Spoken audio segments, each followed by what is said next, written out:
Assalamu alaikum kids. I'm your teacher Faiza. Hope you all are fine. Today we are going to learn a new letter. So are you excited to learn a new letter? So here we go.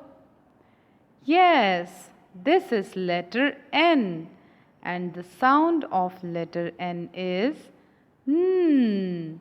N. N. Now speak with me. N. N. N. So let's learn about some friends of letter N. N. Nod. N. Nose. Everybody touch your nose.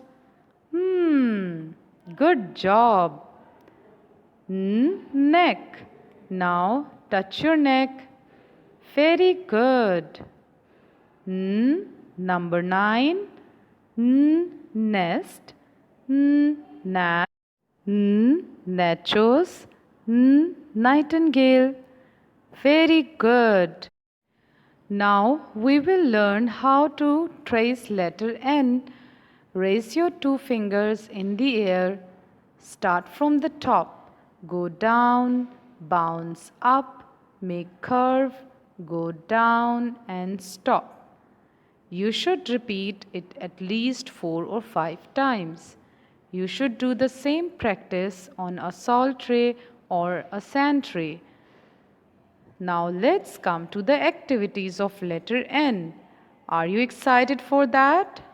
Very good.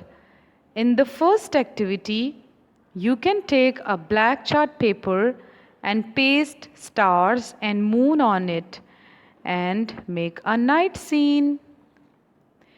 In the second activity, you can collect twigs of the trees and leaves from the garden, then paste them on a chart paper to make a nest and put 4 eggs of Play-Doh in the nest. Or take a paper plate and spread pieces of yarn as a noodles and paste them. I hope you enjoyed this lesson. See you again with the new letter. Till then, take a very good care of yourself. Goodbye.